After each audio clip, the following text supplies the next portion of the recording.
We're headed to the location of the burials of nearly every pharaoh of the New Kingdom. The search for Cleopatra's tomb is officially over. After centuries of mystery, scientists have pinpointed her location. We have uncovered so many important structures that prove this temple functioned as a temple during the time of Queen Cleopatra and the Greek pharaohs. But the celebration was short-lived, because the moment they breached the inner chamber, they realized their mistake. This wasn't just a burial site meant to honor a queen. It was a containment unit. It will be one of the greatest adventures in the excavation now because we need to know what is in there. What they found inside has the entire world on edge, turning a historical triumph into a global panic. The thing nobody tells you is that some doors are better left unopened, and Cleopatra's tomb might just be one of them. Where did the last pharaoh go? For centuries, everyone assumed the tomb of Cleopatra had to be in her royal capital, Alexandria. It made perfect sense. But there was a massive problem. The ancient Alexandria that Cleopatra knew is largely gone, submerged beneath the waves of the Mediterranean Sea. A series of devastating earthquakes and tsunamis over the centuries caused the coastline to sink, taking the queen's palaces and entire city districts with it. For modern archaeologists, it was like trying to find a needle in a haystack that was now at the bottom of the ocean. Many people are crazy about finding lost treasure, and for years, teams scoured the seabed, finding sphinxes and remnants of her royal quarters. But the tomb itself remained elusive. It seemed as if Cleopatra's final secret was destined to be kept forever. But not all things are what they seem. A Dominican archaeologist named Dr. Kathleen Martinez had a radical new idea. After more than a decade of studying the ancient texts, she believed everyone was looking in the wrong place. She argued that Cleopatra, a woman who considered herself the living embodiment of the goddess Isis, would have planned her afterlife with immense religious care.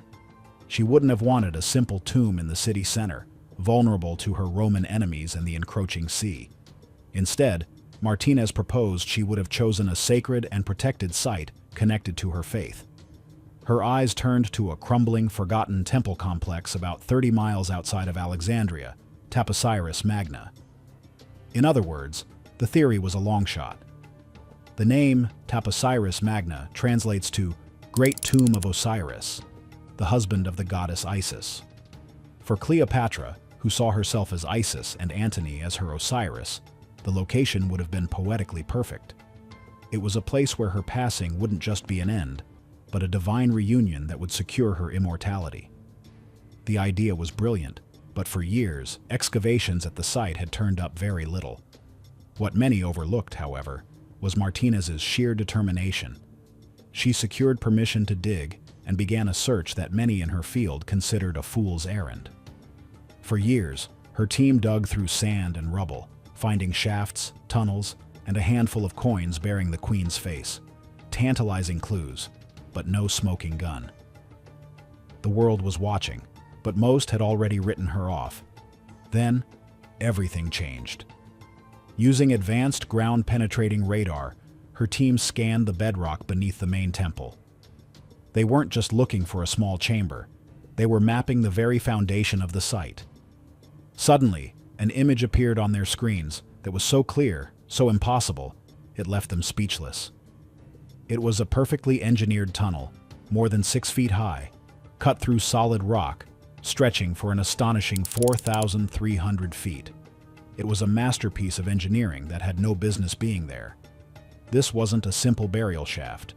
This was something grand, something complex, and something that had been hidden from the world for 2,000 years. The team knew in that moment that they were on the verge of the greatest discovery in a century. They had found the path to Cleopatra. But what they found inside wasn't just a tomb, it was a warning. The engineering marvel no one can explain. The discovery of the tunnel sent a jolt of electricity through the archaeological world. This wasn't just a random passage, it was a marvel of ancient construction. The design was more Greek than Egyptian, a detail that screamed Cleopatra's name, as she was a descendant of one of Alexander the Great's Greek generals. The precision was mind-boggling. To carve a tunnel nearly a mile long through solid limestone with such accuracy would be a challenge even with modern technology. For the ancients to have done it with hand tools was, to put it mildly, almost unbelievable. This immediately told the team that whatever this tunnel led to was of supreme importance. Getting inside was another story. The entrance was buried under tons of rock and sand, and the initial excavation was slow and dangerous work. As they cleared the opening, they made their first unsettling discovery: scorch marks. The entrance hadn't just been sealed with rocks, it appeared to have been blasted shut with intense heat, vitrifying the stone into a glassy, dark crust. This was a level of security that went far beyond keeping out simple tomb raiders. The team felt a chill run down their spines. What were the ancient Egyptians so desperate to keep contained?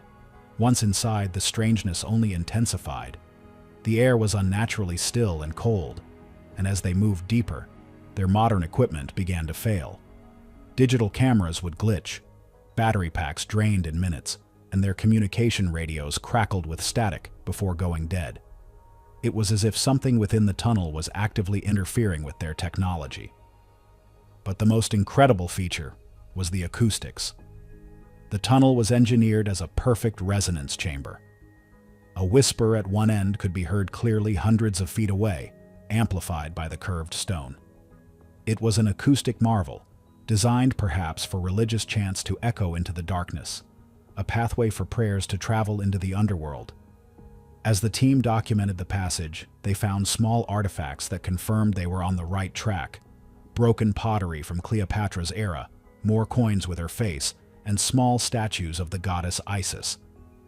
But there were no bodies, no treasures, just this long, echoing, and increasingly eerie corridor. It felt less like a tomb and more like an approach to something sacred, or something incredibly dangerous. The thing nobody tells you about archaeology is that sometimes you can feel the intention of the builders in the stones themselves, and the intention here felt like a mix of reverence and fear. The tunnel wasn't just a path, it was a filter, a test, and a warning all in one.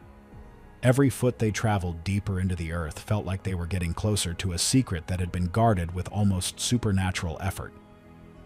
After descending more than 40 feet below the temple, the long tunnel finally ended. It didn't open into a grand chamber, but at a massive solid wall of granite. Carved into the stone was a single clear inscription in Greek, a language Cleopatra would have used. It didn't speak of curses or punishments for robbers. It offered a much more chilling and direct message. The tunnel led to a sealed chamber, and what was inside defied all expectations: the ancient seal. The message carved into the granite seal was not a curse meant to scare off superstitious thieves. It was a clear, technical-sounding warning. In elegant Greek letters it read, "Disturb not the balance. The union within preserves the equilibrium. To break the seal is to undo the binding." This wasn't folklore, it felt like a scientific instruction. The team was stumped. Balance, union, binding? These were strange words for a tomb inscription. The message was repeated on the walls leading up to the seal, almost like a desperate plea from the past. What balance were they talking about? The seal itself was another major puzzle. It wasn't just a single slab of granite. Analysis showed it was a composite wall, made of layers of granite fused together with molten lead. To create such a barrier, the builders would have needed to generate incredible temperatures, well over 600 degrees Fahrenheit. The scorch marks they'd seen at the entrance were here too, but far more intense. It was like the final chamber had been welded shut from the outside. The amount of effort and resources required to create such a seal was staggering. The question shifted from, "Are we in the right place?" to, "What in the world were they trying to keep locked inside?" This discovery was so unusual that the Egyptian Ministry of Antiquities was called in immediately. Suddenly, the dig site was transformed. A military cordon was established, creating a perimeter miles wide. Drones began patrolling the skies, and a communications blackout was imposed. The official story given to the press was that these measures were to protect the sensitive archaeological site from contamination. But the members of the team knew the truth. This wasn't about preservation. It was about containment. The authorities were scared. Behind the military lines, a small specialized team was assembled to figure out how to bypass the seal without destroying whatever was on the other side.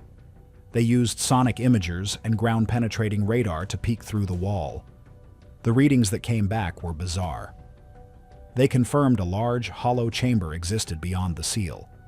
Inside, they could detect two large, sarcophagus-like shapes lying side by side, the union mentioned in the warning.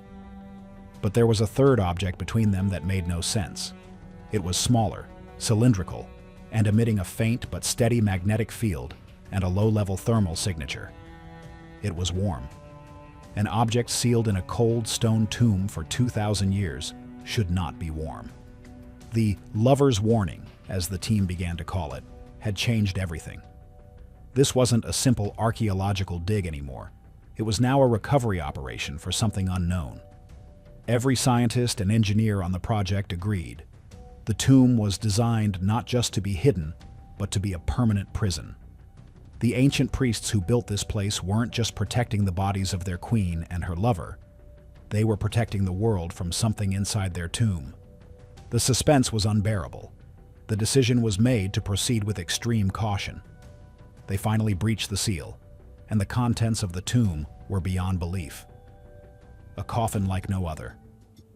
Once the seal was finally penetrated, the team sent a robotic probe into the chamber. The air inside was thick with the scent of strange resins and metallic dust. And in the center of the room, sitting on a raised dais, was the source of the mystery. It wasn't a golden casket, but a single, massive sarcophagus carved from a solid block of jet-black, non-native granite. It was enormous, over 9 feet long, and its surface was polished so perfectly it seemed to absorb the light. There were no hieroglyphs, no carvings, no identifying marks at all. It was a featureless, silent monolith. The strangeness continued. The sarcophagus was the source of the heat anomaly. Its surface was a constant 84 degrees Fahrenheit, warm to the touch. As the team entered in full hazardous material suits, their sensitive electronics once again went haywire in its presence.